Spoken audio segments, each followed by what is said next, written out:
Retrouvez ici l'intégralité de notre live #pros-attentat22h45, c'est difficile parce que ça remue plein de choses. Nos journalistes Violaine Josse et Catherine Fournier vous racontent la première journée d'audience du procès des attentats de janvier 2015, dans cet article. Benoît Perruque AFP 22h36.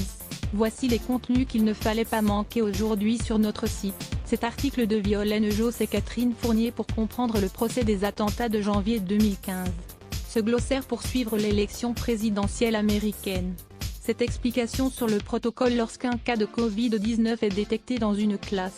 20h02, bien, voilà achevé le rapport, conclut le président de la Cour. L'audience est suspendue. Elle reprendra demain à 9h30, précise, tient à rappeler Régis de Jorna, #attentat janvier 201520H00, masque sur le visage, le président de la cour d'assises est toujours en train de lire. Il énumère la longue liste des chefs d'accusation qui pèsent contre les hommes renvoyés devant la justice, #attentat janvier 201520H11. Après la lecture du rapport sur les faits, la première journée d'audience dans le procès des attentats de 2015 vient de s'achever, signale notre journaliste Violaine Josse présente sur place. 20h04, il est 20h, voici le point sur l'actualité. Le gouvernement allemand affirme détenir la preuve sans équivoque que l'opposant politique russe Alexeï Navalny a été empoisonné par un agent neurotoxique. Coup de tonnerre sur le Tour. Julian Alaphilippe a bêtement perdu son maillot jaune au profit d'Adam Yates, pour avoir récupéré un bidon dans les 20 derniers kilomètres, ce que le règlement interdit. C'est le Belge Wout van Aert, Jumbo-Visma, qui a remporté la 5e étape du Tour de France entre Gap et Privas. Le procès des attentats de janvier 2015 s'est ouvert ce matin, à Paris. Une grande partie de cette première journée d'audience a été consacrée à la lecture des faits. Suivez notre direct. 3 joueurs du PSG ont été testés positifs au Covid-19 a annoncé le club parisien. Il s'agit des Argentins Angel Di Maria et Leandro Paredes, et du Brésilien Neymar. 18h03, il est 18h, voici un nouveau point sur l'actualité de cette journée. Le procès des attentats de janvier 2015 s'est ouvert ce matin à Paris. Une grande partie de cette première journée d'audience a été consacrée à la lecture des faits. Suivez notre direct. Le gouvernement allemand affirme détenir la preuve sans équivoque que l'opposant politique russe Alexeï Navalny a été empoisonné par un agent neurotoxique. Le Belge Wout van Aert, Jumbo-Visma, remporte la 5e étape du Tour de France entre Gap et Privas. Le Français Julian Alaphilippe reste en jaune. 3 joueurs du PSG ont été testés positifs au Covid-19 a annoncé le club parisien. Il s'agit des Argentins Angel Di Maria et Leandro Paredes, et du Brésilien Neymar. Daniel Obono va porter plainte contre Valeurs Actuelles après la publication dans l'hebdomadaire conservateur d'un article dans lequel la députée France Insoumise est représentée en esclave. 17h00, le procès des attentats de janvier 2015, qui s'est ouvert ce matin à Paris, se déroule sous l'œil des caméras, une première en France pour une affaire traitant d'attaques terroristes. On vous explique pourquoi ce procès historique est filmé. Thomas Coex AFP 16h54, la lecture du rapport se poursuit, les accusés dans les box écoutent d'un air distrait. Certains le regard fixe, peu regardent le président. #Charlie Hebdo #attentat janvier 201516H54, la lecture du rapport des faits se poursuit au procès des attentats de janvier de 2015. Les accusés dans les box écoutent d'un air distrait, rapporte une journaliste sur place. 15h43, on passe ensuite à la lecture du rapport des faits commis début janvier 2015. Le président de la Cour prévient que cette lecture va durer 3 heures, et donc que le temps de lecture sera partagé entre lui et les 4 assesseurs. #attentat janvier 201515H43, le président de la Cour s'attelle désormais à la lecture des faits commis les 7,8 et 9 janvier 2015 à Charlie Hebdo, à Montrouge, Hauts-de-Seine, et à l'hyper caché de la porte de Vincennes. Si vous souhaitez vous replonger dans le déroulé de ces 3 journées de terreur, vous pouvez consulter ce récit de nos journalistes Catherine Fournier et Violaine Jos. 14h50, les avocats vont devoir plaider avec un masque? Interroge l'un d'eux. Oui, répond le président de la Cour, qui souhaite que les règles soient valables pour tout le monde. #attentat janvier 201514h49, tout le monde doit porter un masque en s'exprimant, y compris les accusés lorsqu'ils répondent aux questions, insiste le président. Vous allez juger un homme masqué, objecte une avocate de la défense, qui estime que ses droits sont bafoués. #attentat janvier 201514h49, l'audience a repris. Le président de la Cour redonne les règles sanitaires qui doivent s'appliquer en raison de l'épidémie de coronavirus. #attentat janvier 201514h49, après une suspension d'audience pour le déjeuner, le procès des attentats de janvier 2015 vient de reprendre à la Cour d'assises spéciale de Paris. L'occasion pour le président de la Cour de faire un point sur les règles sanitaires dans l'enceinte du tribunal. 14h06. Il est un peu plus de 14h et voici venu le moment de notre point sur l'actualité de ce début d'après-midi.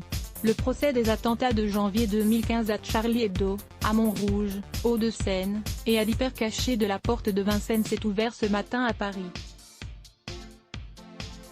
L'audience, pour l'instant suspendue, doit reprendre à 14h30. Suivez notre direct. Le parquet de Paris confirme son classement sans suite d'une enquête visant Gérald Darmanin, accusé de trafic d'influence. Il était soupçonné d'avoir abusé de sa position d'élu en 2015 pour obtenir des relations sexuelles.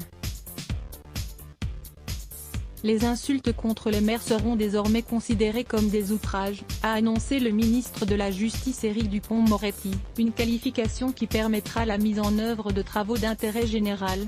TG. Les coureurs du Tour de France 2020, se sont lancés depuis Gap pour rejoindre Privas. Ce tracé, long de 183 km et sans grande difficulté, devrait sourire aux sprinteurs. Suivez la course en direct. 12h48, Patrick Pelloux, qui était dans le fond de la salle d'audience, s'en va sous l'œil des journalistes. #attentat janvier 2015 https://t.co/854UVH2V5M12H48, à la sortie de l'audience, Mecoutemper explique à nouveau pourquoi elle estime que son client n'a pas à être renvoyé pour complicité. #attentat janvier 2015 https://t.co/mrsu0D4R12H47, l'audience à la Cour d'assises spéciale de Paris est suspendue. Elle reprendra à 14h30. 12h07, il est l'heure de faire le point sur l'actualité. Le procès des attentats de janvier 2015 à Charlie Hebdo, à Montrouge, Hauts-de-Seine, et à l'hypercaché de la porte de Vincennes s'est ouvert ce matin à 10h à Paris. Suivez notre direct. À partir d'aujourd'hui, et pendant environ 2 mois et demi, la justice va se replonger dans les attaques sanglantes perpétrées en janvier 2015 par les frères Kouachi et Ahmedi Koulibaly, qui ont fait 17 morts. On vous explique tous les enjeux de cette audience fleuve. Kingek Yehivi, plus connu sous le nom de Douche, tortionnaire du régime des Khmers rouges, est morte aujourd'hui. Emprisonné en 2010, il a dirigé la prison centrale de Phnom Penh où 15 000 personnes ont été torturées avant d'être exécutées par les Khmers rouges. Retour sur le profil de ce bourreau méthodique et zélé. La 5e étape du Tour de France 2020 longue de 183 km part de Gap et arrive à Privas. Cette étape, sans grande difficulté, devrait sourire aux sprinteurs. Elle est à suivre à partir de 13h30. 11h41, ce n'est pas une justice vengeance, c'est une justice pour comprendre. #attentat janvier 201511H41, c'est le premier point, les services de l'État ont failli. C'est un échec, ajoute-t-elle de sa voix grave. #attentat janvier 201511H40, Mecoutemper. Évidemment, j'entends d'abord souligner le fait que ce qui a été commis est irréparable, mais si les services de renseignement avaient été sérieux, rien de tout cela ne serait arrivé. Je compatis à la souffrance de toutes les victimes. 11h52, après l'appel des 200 membres de la partie civile, des 144 témoins et des 14 experts, l'avocate du principal accusé, Isabelle Coutempère, présente ses conclusions. C'est irréparable, mais ça aurait pu être évité si les services de renseignement avaient été sérieux. Tout ça ne serait pas arrivé, assure TL.11H26. Je vois bien qu'il y a un processus d'abaissement de la pensée républicaine. Je vois aussi dans la société des courants de pensée qui ont tendance à expliquer que la République n'est pas l'unité et l'indivisibilité qui est inscrite dans la Constitution. L'ancien ministre de l'Intérieur au moment des attentats était l'invité de France Info juste avant l'ouverture du procès des attentats de 2015. Il a assuré que si des attentats comme ceux de janvier 2015 avaient lieu aujourd'hui, je ne suis pas sûr qu'il y aurait 3,5 millions de personnes dans la rue avec des panneaux « Je suis Charlie ». 11h13, quelques jours après les attentats de Charlie Hebdo et de l'Hyper Cacher, la France enregistrait la plus grande manifestation jamais recensée dans le pays, le 11 janvier 2015. Que reste-t-il de ce moment d'unité, de l'esprit de Charlie, de la liberté d'expression? Réponse dans cet article. Aurélien Morissard Max Pipipi 10h17, 1 à 1, les accusés sont invités à décliner leur identité et profession. Auto-entrepreneur dans le textile, ambulancier, sans emploi. 10h17, viennent ensuite Amar Ramdani, cheveux courts bruns, Saïd Maklouf, petites lunettes et cheveux ramenés en chignon. À ses côtés se trouvent Mohamed Farey Samine et Nessar Pastoral Watik, cheveux coupés à ras, polo Lacoste foncé. Hashtag attentat janvier 2015110H16, les 14 accusés déclinent tour à tour leur identité. 10H15, avec le masque le président de la cour prend la parole, les accusés se lèvent. Ali Issa Pola, le principal accusé décline son identité. Il est considéré comme le bras droit d'Ahmedi Koulibaly dans la préparation des attentats. Il a mis une chemise. 10H15, outre mes collègues Violaine Josse et Catherine Fournier, d'autres journalistes de France Info et de France Inter sont présents sur place, comme Gaël Joly. 10H11, juste avant l'ouverture de l'audience, voici quelques chiffres clés: 49 jours d'audience, 171 tomes de procédure, 200 parties civiles, 94 avocats, au moins 90 médias accrédités, 144 témoins, 14 experts. Attentat janvier 2015110H08. Il rappelle aussi que le procès est filmé et enregistré. Ces images ne seront pas diffusées en direct mais versées aux archives nationales. Elles ne seront accessibles que dans 50 ans. Hashtag attentat janvier 2015110H08. Le président de la cour d'assises spéciale Régis de Jorna commence par rappeler que le port du masque est obligatoire. Hashtag attentat janvier 2015110H07. Le procès des attentats de janvier 2015 à Paris vient de s'ouvrir. 09H57. Floriane, étudiante infirmière de 18 ans, avait 12 ans lors des attentats. Elle a tenu à être là car ça m'a touché au plus profond de moi. Ce procès, c'est le combat de tous pour les valeurs de la République. Hashtag Charlie Hebdo. Hashtag procès attentat 2015. https://t.co/oudiabm0rnb09h56. Des anonymes sont venus assister à ce procès hors norme, comme Floriane, étudiante infirmière de 18 ans, qui avait 12 ans lors des attentats. Elle a tenu à être là car ça m'a touché au plus profond de moi, raconte-t-elle à ma collègue Catherine Fournier. 09H51, les 14 accusés commencent à entrer dans les box qui leur sont réservées. En fait il y en a deux. Bien évidemment tous portent un masque chirurgical.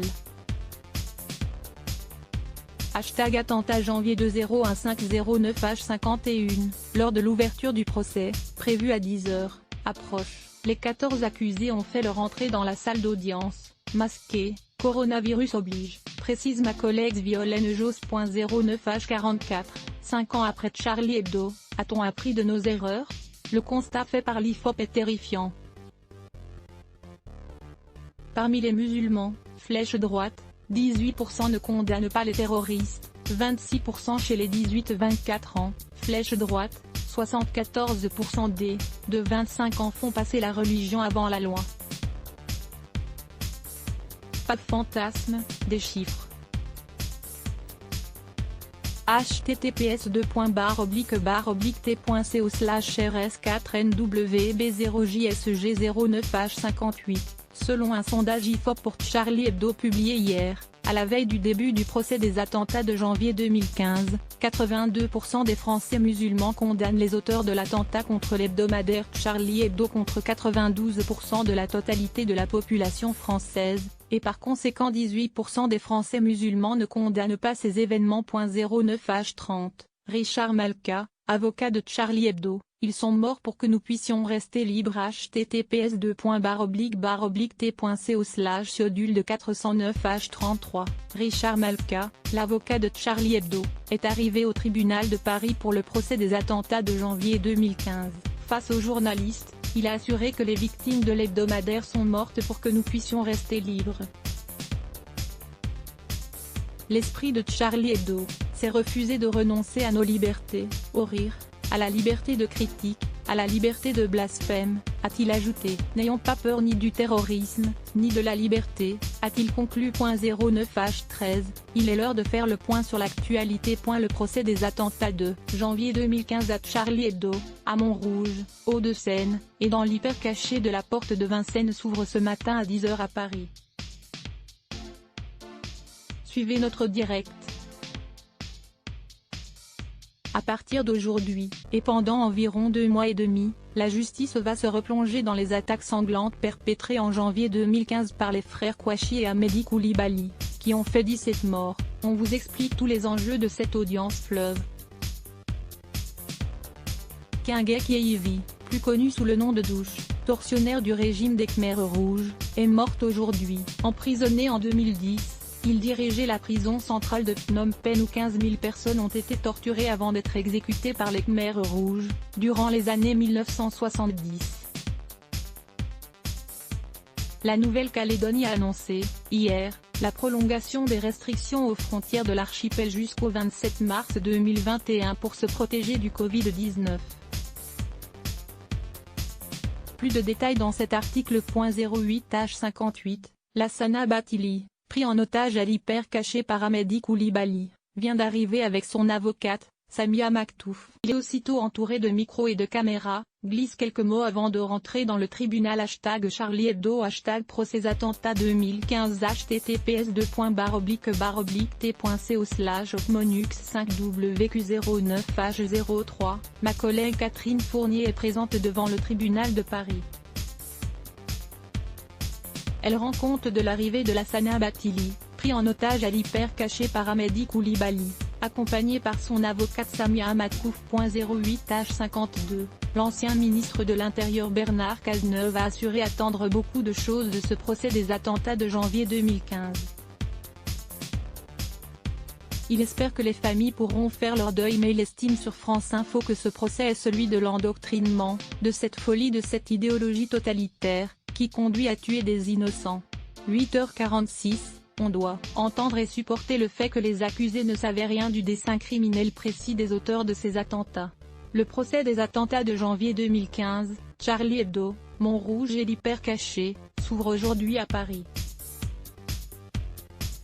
L'avocate d'un des 14 accusés, Marie Dosé, a assuré sur France Info que la défense abordait ce procès avec beaucoup de sérénité, estimant qu'il faut de la sérénité, surtout quand l'émotion déborde de toutes parts.